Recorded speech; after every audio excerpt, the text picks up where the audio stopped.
ഒന്ന്, ഞങ്ങൾ ഒറ്റയ്ക്ക് നിന്ന് ഈ കേരളത്തെ മാറ്റിയെടുക്കുക, വികസനം പൂർത്തിയാക്കുക, അല്ലെങ്കിൽ ജനങ്ങളുടെ ക്ഷേമം ഉറപ്പാക്കുക എന്ന ആ ഒരു ലക്ഷ്യം എത്താൻ ബുദ്ധിമുട്ടുണ്ട് എന്ന് മനസ്സിലാക്കി.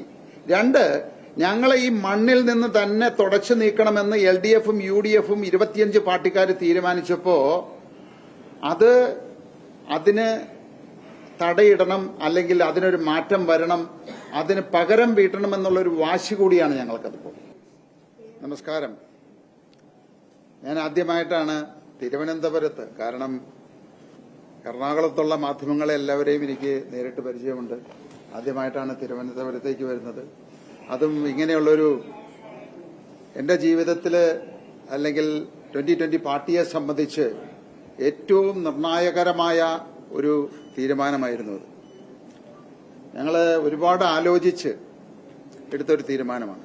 കാരണം ഞാനൊരു രാഷ്ട്രീയക്കാരനല്ല, ഞാനൊരു വ്യവസായിയാണ്.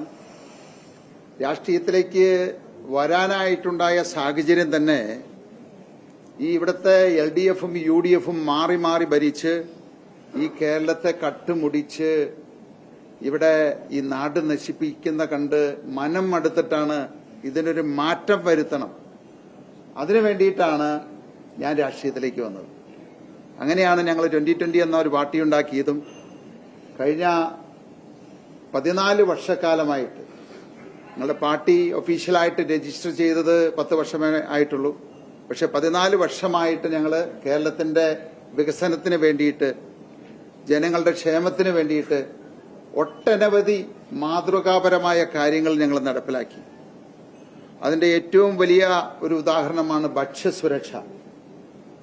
അതായത് ഇന്ന് നമുക്കറിയാം, ഈ കഴിഞ്ഞ 10 വർഷക്കാലം കൊണ്ട് പിണറായി സർക്കാർ ഭരിച്ച് വിലക്കയറ്റം പിടിച്ചു നിർത്തുമെന്ന് പറഞ്ഞാണ് അധികാരത്തിൽ വന്നത്. പക്ഷെ വിലക്കയറ്റം പിടിച്ചു നിർത്തിയില്ല എന്ന് മാത്രമല്ല, വിലകള് 3-4 ഇരട്ടിയായിട്ട് മാറി എന്നുള്ളതാണ്.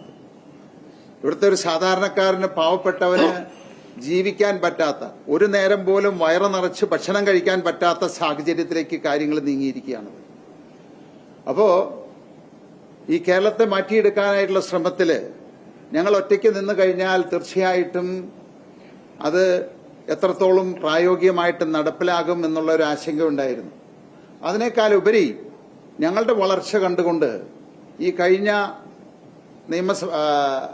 ത്രിതല പഞ്ചായത്ത് തെരഞ്ഞെടുപ്പില് ഈ 2020 എന്ന് പറയുന്ന പാർട്ടിയെ ഈ ഭൂമിയിൽ നിന്ന് തന്നെ ഉന്മൂലനം ചെയ്യണം എന്നുള്ള ഉദ്ദേശത്തോടു കൂടി ഇവിടുത്തെ LDFും UDFും കൂടാതെ വെൽഫെയർ പാർട്ടി, PDP, SDPI അങ്ങനെ 25 രാഷ്ട്രീയ പാർട്ടികള് ചേർന്നൊരു സഖ്യമുണ്ടാക്കി, ജനകീയ മുന്നണി.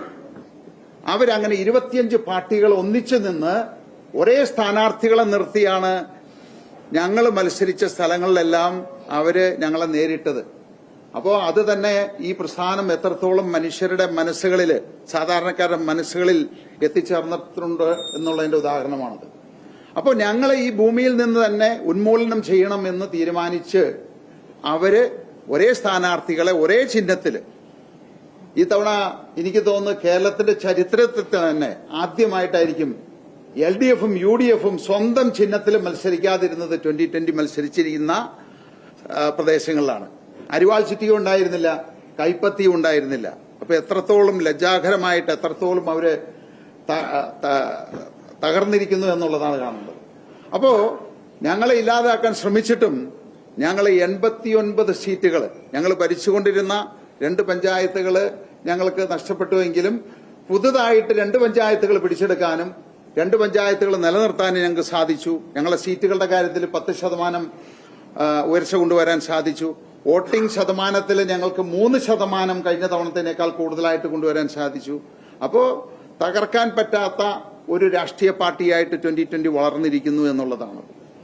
അപ്പോ തീർച്ചയായിട്ടും ആ ഒരു സംഭവമാണ് ഞങ്ങളെ ഒന്ന് റീതിങ്ക് ചെയ്യാനായിട്ട് പ്രേരിപ്പിച്ചത്. കാരണം ഞങ്ങളെ ഇല്ലാതെയാക്കണം എന്ന് വിചാരിച്ചവർക്ക് ഞങ്ങൾ എങ്ങനെ ഈ കേരളത്തെ മാറ്റിയെടുക്കുമെന്ന് കാട്ടിക്കൊടുക്കണം. അതിന് ഞങ്ങൾ ആലോചിച്ച് തീരുമാനിച്ച ഒരു സംഗതിയാണ് NDAയോടൊപ്പം, മോഡി സർക്കാരിനോടൊപ്പം, അവരുടെ വികസന കാഴ്ചപ്പാടിനോടൊപ്പം ഈ കേരളത്തെ മാറ്റിയെടുക്കാനായിട്ടുള്ള ദൌത്യം ഞങ്ങൾ ഏറ്റെടുക്കാനുണ്ടായത്. ഞാൻ പറഞ്ഞു, ഞങ്ങളെ സംബന്ധിച്ച് വളരെ ആലോചിച്ച് എടുത്തൊരു തീരുമാനമാണ്. ഈ കേരളത്തില് ഇന്നത്തെ സാഹചര്യത്തിൽ മുന്നോട്ട് പോയി കഴിഞ്ഞാൽ ഈ കേരളം എന്നൊരു സംസ്ഥാനം തന്നെ നമുക്ക് കുറച്ച് കഴിയുമ്പോൾ കാണാൻ സാധിക്കില്ല. നമ്മുടെ യുവാക്കളായിട്ടുള്ള ആളുകളായിക്കോട്ടെ, നമ്മുടെ കുട്ടികളായിക്കോട്ടെ നാട് വിട്ടുകൊണ്ടിരിക്കുകയാണ്. ആ സാഹചര്യത്തിന് നമുക്ക് മാറ്റം വരണം. ആ മാറ്റം വരണമെങ്കിൽ നമ്മുടെ പഴയ കേരളത്തെ നമ്മൾ തിരിച്ചു കൊണ്ടുവരേണ്ടതായിട്ടുണ്ട്.